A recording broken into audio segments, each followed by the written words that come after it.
السلام علیکم۔ آج کی کہانی میں ہم ایک ظالم شوہر کا انجام دیکھیں گے جس نے اپنی بیوی پر انتہا ظلم کیا، اور کہتے ہیں نا کہ یہ دنیا مکافات عمل ہے، جو ہم نے کیا ہوتا ہے وہ یہیں بھرنا ہوتا ہے۔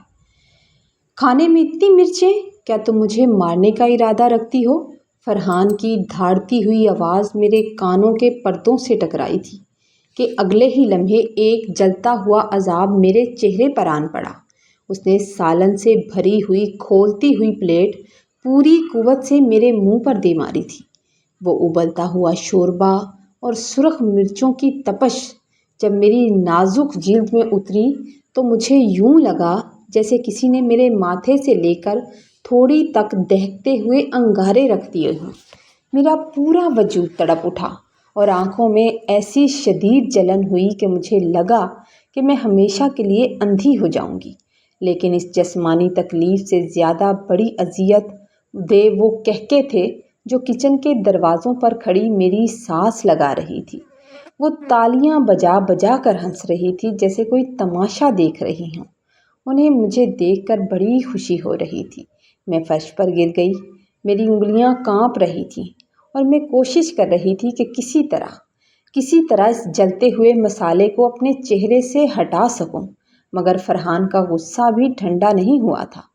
وہ غراتے ہوئے میرے قریب آیا اور زہریلے لہجے میں بولا، مجھے بالوں سے پکڑا اور کہنے لگا، تیری سزا تو طلاق ہے، مگر اس سے پہلے میں تیرے ساتھ وہ سلوک کروں گا جو آج تک کسی مرد نے اپنی بیوی کے ساتھ نہیں کیا ہوگا۔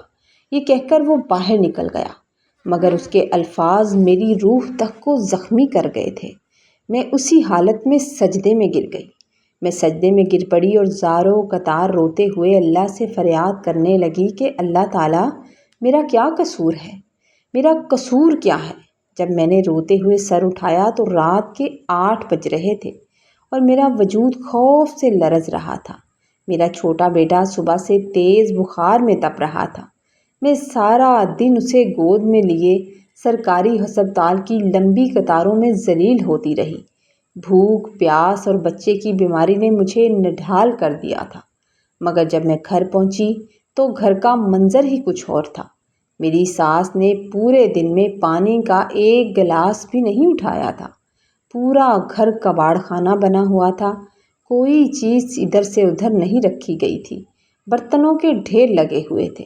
میرے پاس صرف 1 گھنٹہ تھا جس میں مجھے گھر سمیٹنا تھا، کپڑے دھونے تھے، بیمار بچے کو سنبھالنا تھا اور فرحان کے لیے گرما گرم کھانا بھی تیار کرنا تھا۔ میں نے اپنی کمر کے شدید درد کو نظر انداز کیا اور تکلیف کو اور سر درد کو نظر انداز کرتے ہوئے ہر کام مکمل کیا۔ گھر چمک اٹھا، بچے نہلا کر صاف کر دیے اور دسترخوان سجا دیا تھا۔ میں ابھی سکون کا سانس لینے کے لیے صوفے کے کونے پر بیٹھی تھی کہ دروازے کی گھنٹی کسی بم کی طرح بجی تھی۔ فرحان آ گیا تھا، ایک ایسا انسان جس کے قدموں کی آہٹ سے پورے گھر میں خوف کی لہر دوڑ جاتی تھی۔ فرحان کے چہرے پر تھکن اور غصہ صاف عیاں تھا۔ میں نے بھاگ کر دروازہ کھولا۔ میں نے جیسے دروازہ کھولا اس کا بیگ تھاما اور نہایت عاجزی سے اسے پانی پیش کیا تھا۔ اس کے ماتھے پر پسینہ دیکھ کر میں نے تولیے سے اسے صاف کیا، اسے آرام دہ کپڑے دیے۔ مجھے لگا شاید آج وہ خوش ہوگا۔ میں نے دل ہی دل میں اللہ کا شکر ادا کیا کہ چلو آج سب وقت پر ہو گیا، کسی چیز میں کوئی دیر نہیں ہوئی، ہو سکتا ہے آج وہ خوش ہو جائے۔ فرحان دسترخوان پر بیٹھا اور میں نے نہایت شوق سے اس کے سامنے سالن کی پلیٹ رکھی تھی۔ اس نے جیسے ہی پہلا نوالا لیا، اس کا چہرہ غصے سے تمتما اٹھا اور پھر وہی خوفناک منظر ہوا جس کا میں نے خواب میں نہیں سوچا تھا۔ اس نے وہی گرم پلیٹ میرے منہ پر دے ماری۔ میں حواس باختہ ہو کر چیخ پڑی، ایسی دل دوز چیخ کہ شاید پورا محلہ لرز گیا ہوگا۔ میرے بچے سہم کر کونے میں کھڑے ہو گئے اور زور زور سے رونے لگے۔ میری ساس تماشا دیکھنے کے لیے باہر آ گئی، مگر ان کے ماتھے پر ذرا بھر بھی افسوس نہیں تھا۔ وہ تو ہاتھ باندھ کر میری تذلیل کا لطف اٹھا رہی تھیں۔ فرحان نے درندگی کا مظاہرہ کرتے ہوئے میرا سر بالوں سے پکڑا और मुझे ज़मीन पर पटकने लगा। ज़मीन पर पटकते हुए चिल्लाया कि तुम जैसी जाहिल औरत से शादी करना मेरी ज़िंदगी की सबसे बड़ी भूल थी। क्या मेरी कमाई इन मिर्चों में ज़ाया करने के लिए है? या दिन भर पूरी थकावट के बाद अच्छा खाना नसीब नहीं हो सकता? मैं फर्श पर पड़ी तड़प रही थी और मेरी आंखों के सामने मेरा पूरा माजी एक फ़िल्म की तरह चलने लगा था। मेरी बर्बादी तो उसी दिन लिख दी गई थी जब मैं इस घर में ब्याह कर आई थी। मैं अपने माँ बाप की तीसरी बेटी थी और एक ऐसे माशरे में जहाँ सिर्फ बेटों की तमन्ना की जाती है, मेरा पैदा होना एक मातम बन गया था। मेरी दादी को पोता चाहिए था और जब मैं पैदा हुई थी तो पूरे घर में सोग मनाया गया था। मेरी माँ एक गरीब घराने से थी। उन्होंने मेरे वालिद से सिर्फ एक अच्छी ज़िंदगी के ख्वाब देखकर शादी की थी, मगर दादी इस शादी के ख़िलाफ़ थी। उन्हें मेरी माँ पसंद नहीं थी। जो मुझसे पहले 2 बेटियां पैदा हुईं तो दादी ने साफ कह दिया था कि अब अगर लड़का ना हुआ ना तो तेरी खैर नहीं। चुनांचे मेरी पैदाइश के तीसरे दिन एक ऐसा फैसला हुआ जिसने मेरी पूरी ज़िंदगी बदल के रख दी थी। मुझे मेरे सगे मामू और मम्मानी को गोद में दे दिया गया। काश उस वक़्त मेरी ज़बान में ताकत होती, मगर मुझे एक महल जैसे घर से निकाल कर एक छोटे से घर में फेंक दिया गया था, जहाँ गुर्बत और महरूमियों का राज था। शुरू में तो मामी ममानी ने प्यार दिखाया, लेकिन जैसे ही उनके अपने बेटे की वलादत हुई, मैं उनके लिए एक मनहूस बोझ बन गई थी। 10 साल की उम्र में मुझसे वो मुशक्क़त ली जाती जो बड़ी औरतें भी नहीं कर पाती थी। और आज फरहान के इस जुल्म ने मुझे इस दुख की गहराई में पहुंचा दिया था जहां से वापसी का कोई रास्ता नज़र नहीं आ रहा था। फरहान की धमकियों और उसके इस वहशाना रवैये ने मुझे मेरी माजी की इन तल्ख यादों में धकेल दिया, जिन्हें मैंने बड़े मुश्किल से दफन किया था। जब मामी ने मुझे बोझ समझकर फरहान के हवाले किया तो मुझे लगा कि शायद अब मेरी अपनी कोई छत होगी, मेरा शौहर होगा जो मुझे मोहब्बत से पुकारेगा और मेरे दुखों का मदावा करेगा।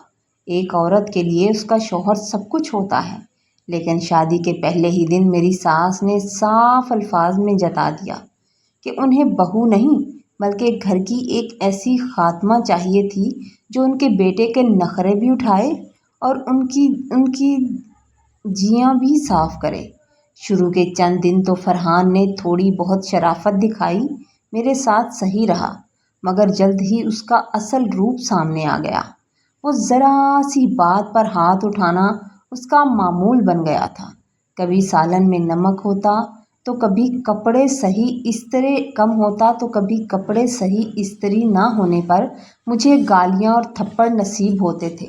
मैं रोती थी, गिड़गिड़ाती थी और उसे अपने प्यार का वास्ता देती थी, मगर उसके पत्थर दिल पर कोई असर नहीं होता था। वो अपनी माँ का ऐसा फर्मा बरदार था कि अगर सास कह देती ना कि आज उसे खाना भी मत दो, तो वो सचमुच मुझे सारा दिन भूखा रखता।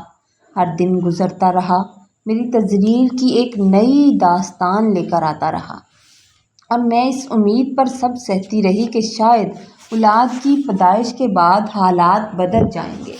लेकिन अल्लाह ताला ने मुझे औलाद से नवाजा तो हालात बदलने की बजाय मज़ीद बदतर होते चले गए। जब मेरी पहली बेटी पैदा हुई तो खुशी की बजाय घर में सफ़ाए मातम बिछ गया। सास ने पूरे मोहल्ले में ये कहकर वावेला मचा दिया कि लो जी, एक और बोझ आ गया। फरहान ने तो अपनी बेटी को गोद में लेना भी गवारा नहीं किया था और जब मैं हॉस्पिटल से घर आई तो पहले ही दिन मुझसे कपड़े धुलवाने शुरू कर दिए। मेरी तबीयत बहुत ख़राब थी, मुझसे ठीक से खड़ा भी नहीं हुआ जा रहा था, मगर मेरे शौहर ने एक बार भी अपनी माँ से ये नहीं कहा था कि अम्मा इसे आराम करने दें, कम से कम इसे आज के दिन आराम करने दें। उल्टा वो मुझ पर चिल्लाया कि माँ की खिदमत करना मेरा फ़र्ज़ है, अगर नहीं कर सकती तो यहाँ से दफ़ा हो जाओ। इस तपती दोपहर में मैं बुखार से टूटते जिस्म के साथ ठंडे पानी से कपड़े धो रही थी और सास करीब बैठकर पान चबाती हुई मुझ पर तंज के नश्तर चला रही थी। 2 साल के बाद जब मेरा बेटा पैदा हुआ तो सास के रवैये में मामूली सी नरमी आई थी, मगर वो सिर्फ दिखावे की थी। अब भी वो फरहान के कान भरती रहती थी कि ये सारा दिन सोई रहती है और घर का काम ढंग से नहीं करती। फरहान इन बातों को सच मानकर मुझ पर दरिंदों की तरह टूट पड़ता था। वो रातें मुझे आज भी याद हैं जब वो नशे में धुत कर आता और मुझे बालों से पकड़ कर घसीटता था और मेरी चीखें दीवारों से टकरा कर रह जाती थीं, मगर कोई मेरी मदद को नहीं आता था। आज की रात तो जुल्म की तमाम हदें पार हो गईं। वो मिर्चों वाला वाक़या तो महज एक आगाज़ था। जब रात के 12 बजे दोबारा कमरे में दाखिल हुआ तो उसके हाथ में एक चमकीला और भड़कीला लिबास था। उसने वो लिबास मेरे ऊपर फेंका और इंतहाई करख्त लहजे में कहा कि उठो और उठकर तैयार हो जाओ, आज तेरा असल इम्तिहान है। मैंने हैरत और खौफ से उसे देखा और कहा कि मेरा चेहरा जल रहा है, मुझे डॉक्टर के पास ले चलो। मगर उसने ज़ोरदार कहका लगाया और जबरन मुझे पकड़कर बोला कि तुझे अब वो लोग देखेंगे जिनकी एक नज़र तेरे इस जले हुए चेहरे को भी निखार देगी, इसलिए डॉक्टर के पास जाने की ज़रूरत नहीं है। उसने पिस्तौल तान कर मुझे धमकी दी कि अगर मैं उसके दोस्तों के सामने मैंने जाने से इनकार किया तो वो मेरे बच्चों को यतीम कर देगा। मेरी रूह कांप उठी। उसकी आंखों में वो वहशत थी जो मैंने पहले कभी नहीं देखी थी। मैंने रोते हुए कांपते हाथों से वो लिबास पहना, क्योंकि उसने मुझ पर पिस्तौल तान रखा था। जब अपने जले हुए चेहरे पर मेकअप थोपा तो मुझे महसूस हुआ जैसे मैं अपनी ही लाश को सजा रही थी। मिर्चों की जलन और मेकअप के केमिकल्स ने मिलकर मेरे चेहरे को जहन्नम बना दिया। इस तकलीफ़ से मेरी आंखों से खून आलूद आंसू बह रहे थे, मगर फरहान को उससे कोई गर्ज नहीं थी। फरहान ने मुझे बाजू से पकड़कर खींचा और ड्राइंग रूम की तरफ ले गया। मैंने डरते डरते दरवाज़ा खोला तो वहाँ का मंज़र देखकर मेरे होश उड़ गए। अंदर का माहौल किसी गुनाहगाह जैसा था, जहाँ फरहान के 5-6 दोस्त बैठे हुए थे जो शराब पी रहे थे और उनकी आंखों में हवस और दरिंदगी साफ नज़र आ रही थी। वहाँ सिगरेट का धुआं और शराब की बू फैली हुई थी। फरहान ने मुझे उनके सामने ला खड़ा किया और बड़े फ़ख्र से बोला, ये लो दोस्तों, ये रही वो औरत जिसे मैंने आज तलाक दे दी है। अब ये मेरी नहीं है बल्कि तुम सबकी है। मैंने इसे आज बेच दिया है। ये सुनना था कि मेरे तो पैरों तले ज़मीन निकल गई कि ये मेरा शौहर है जिस शख्स को मैंने अपना मुजाजी खुदा माना, जिसके जुल्म सह कर भी उसकी सलामती की दुआएं मांगी, वो मुझे चंद टके के एवज़ अपने दोस्तों के हवाले कर रहा था। मेरी गैरत ने एक ज़ोरदार झटका खाया और मुझे अपने बच्चे याद आए। मैंने सोचा कि अगर आज मैं खामोश रही तो कल मेरी बेटी के साथ यही होगा। जब इनमें से एक दरिंदा मेरी तरफ बढ़ने लगा, जब वो मेरी तरफ बढ़ा तो मैंने करीब पड़े हुए एक वज़नी शीशे के गुलदान पर नज़र जमा ली और दिल ही दिल में अल्लाह ताला से हिम्मत मांगने लगी। जैसे ही उस दरिंदे ने मेरा दुपट्टा खींचने की कोशिश की, मेरे अंदर की दबी हुई गैरत और ममता ने एक साथ जोश मारा था। मैंने पूरी कुव्वत से वो वज़नी गुलदान उठाया और फरहान के सर पर दे मारा था। वो हाय करके वहीं ढेर हो गया और उसके सर से खून का फव्वारा छूटने लगा था। उसके दोस्त ये मंज़र देखकर हका बका रह गए कि ये कमज़ोर औरत और इसने क्या कर दिया। उन्हें वहम गुमान भी नहीं था कि ये दबी कुचली औरत इतना बड़ा कदम उठाएगी। मैंने टूटा हुआ गुलदान हाथ में पकड़ा और धाड़ कर कहा था, खबरदार अगर कोई भी आगे बढ़ा तो मैं उसे भी जान से मार दूंगी। मेरा भाई खुफिया एजेंसी में है और उसने पूरे घर को घेर रखा है। तुम में से कोई आज यहाँ से ज़िंदा बच के नहीं जा पाएगा। मेरा ये खौफनाक रूप और एजेंसी का नाम सुनकर वो बुज़दिल दरिंदे बदहवासी में वहाँ से भागने लगे तो मैंने फ़ौरन अपना दुपट्टा संभाला और अपने बच्चों के कमरे की तरफ भागी थी। वो मासूम सो रहे थे। मैंने उन्हें झिंझोड़ कर उठाया और अपने सीने से लगाया था। नंगे पाँव मैं उस दिन घर से भाग निकली थी। पीछे मेरी सास की चीखें सुनाई दे रही थीं कि वो पुलिस को बुलाएगी, कि मैंने उसके बेटे के साथ क्या किया, मगर मैंने पीछे मुड़कर नहीं देखा और अंधेरी सड़क पर उस सिमत दौड़ने लगी जहाँ से कोई रोशनी मिल सके। मैं नंगे पाँव सड़क पर दौड़ती रही। मैं दौड़ रही थी और मेरे पीछे मेरी पूरी ज़िंदगी की ज़िल्लतें किसी साए की तरह लगी हुई थी, इसलिए मेरे कदम कमज़ोर नहीं हो रहे थे। मिर्चों की वो तपश अब मेरे पूरे सर में फैल चुकी थी और ऐसा लगता था जैसे मेरे चेहरे की जिल्द को किसी तेज़ाब से झुलसाया गया हो। मेरे दोनों बच्चे मेरी गोद में सहमे हुए थे और उनकी सिसकियाँ मेरे दिल को छिलनी कर रही थी। मैं परेशान थी। मैंने सोचा, या अल्लाह, मैं कहाँ जाऊँ। रात का पिछला पहर था और सड़कें बिल्कुल सुनसान थीं। उसी वक़्त दूर से एक गाड़ी की हेडलाइट्स नज़र आईं। मेरा दिल ज़ोर से धड़कने लगा कि कहीं फरहान के दोस्त मेरा पीछा तो नहीं कर रहे, वो लोग मुझे ढूंढ तो नहीं रहे। तो मैंने जल्दी से बच्चों को झाड़ी के पीछे छुपा दिया, मगर वो पुलिस की गाड़ी थी, जिसके रुकते ही एक अफसर बाहर निकला था। जब उसने सड़क की पीली रोशनी में मेरा झुलसा हुआ चेहरा, भड़कीला मेकअप और मेरे नंगे पाँव देखे तो वो चौंक उठा। मैंने सिसकियाँ भरते हुए उसे सब बता दिया। मैंने सब बता दिया कि मेरे शौहर ने मुझे नीलाम करने की कोशिश की थी। वो अफसर, जिसका नाम हमज़ा था, मुझे थाने ले गया, जहाँ उसने ना सिर्फ मेरे ज़ख्मों पर मरहम लगवाया, बल्कि फरहान को भी उसके घर से लहूलुहान हालत में गिरफ्तार कर लिया गया था। थाने की कार्रवाई हुई और थाने की कार्रवाई के बाद हमज़ा ने मुझे एक शेल्टर होम पहुंचा दिया था, जहां मुझ जैसी सैकड़ों बेसहारा औरतें रहती थीं। वहां के इब्तदाई दिन किसी अजाब से कम नहीं थे। वहां मेरे पास पहनने को वही लिबास था जो फरहान ने ज़बरदस्ती पहनाया था। वहाँ मेरी मुलाकात ज़ुबैदा आपा से हुई, जो एक रिटायर्ड खातून थी। उन्होंने मुझे हौसला दिया और कहने लगी, सबा, तुम्हारा ये जला हुआ चेहरा तुम्हारी बहादुरी का तगमा है। इनकी निगरानी में मैंने सिलाई कढ़ाई का काम शुरू किया। मैं सारा दिन मशीन पर बैठकर कपड़े सीती थी, ताकि मैं अपने बच्चों के लिए दवा और दूध का बंदोबस्त कर सकूं। 3 साल इसी जद्दोजहद में गुजर गए। मेरा नाम अब पूरे इलाके में मशहूर हो चुका था। इंसान को जब पैसे की ज़रूरत हो तो वो बड़ी मेहनत से काम करता है, और अब मेरे पास इतने पैसे जमा हो गए थे कि मैंने एक छोटा सा फ्लैट किराए पर ले लिया था। इसी दौरान मुझे पता चला कि मेरी सगी माँ बिस्तरे मर्ग पर है और वो मुझसे मिलना चाहती है। जब मैं उनके बंगले पर पहुंची तो मालूम हुआ कि दादी की सख्ती की वजह से वो मुझसे दूर रहे थे। फिर मैंने उन्हें माफ़ तो कर दिया, मगर मेरे दिल की वो जगह हमेशा खाली रही जो बचपन की महरूमियों ने बना ली थी।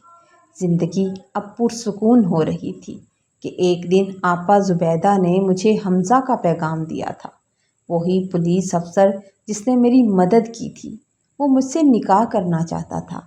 हमज़ा ने कहा था कि वो मेरे चेहरे के निशानात को मेरे सब्र की गवाही समझता है और मेरे बच्चों का बाप बनकर उन्हें वो तमाम खुशियाँ देना चाहता है जो उनसे छीन ली गई थी। वो कोई शरीफ इंसान था जिसे मुझ पर तरस आ गया था। निकाह के बाद हमज़ा ने मुझे वो इज़्ज़त और वक़ार बख्शा जिसका मैंने कभी ख्वाब में भी नहीं सोचा था। वो रोज़ाना बच्चों को खुद स्कूल लेकर जाते, छोड़ने जाते और उनके साथ फर्श पर बैठकर खुद खेलते। एक शाम जब हम गाड़ी में घर जा रहे थे तो मैंने सड़क के किनारे एक फ़कीर को देखा था। वो फरहान था, जो अब भीख मांग रहा था और हादसे का शिकार होकर बेयारो मददगार पड़ा था। उसे इस हाल में देखकर मुझे यकीन हो गया कि अल्लाह की लाठी बेआवाज़ होती है। आज मैं अपने आलियान घर के टेरेस पर खड़ी दूर तक फैली रोशनियां देखती हूँ तो मुझे एहसास होता है कि आजमाइश जितनी कड़ी हो, अल्लाह का इनाम उतना ही बड़ा होता है। हक की जीत हुई और बातिल का नामो निशान मिट गया। अब मेरी ज़िंदगी खुशियों का एक सुनहरा सवेरा बन चुकी थी। स्टोरी अगर आपको अच्छी लगे तो आपने लाइक करना है, कमेंट में ज़रूर बताना है, और चैनल पर नए हैं तो प्लीज़ प्लीज़ प्लीज़ चैनल को सब्सक्राइब कर दीजिए कि आने वाली हर स्टोरी आप तक पहुँचे। खुश रहिए, आबाद रहिए।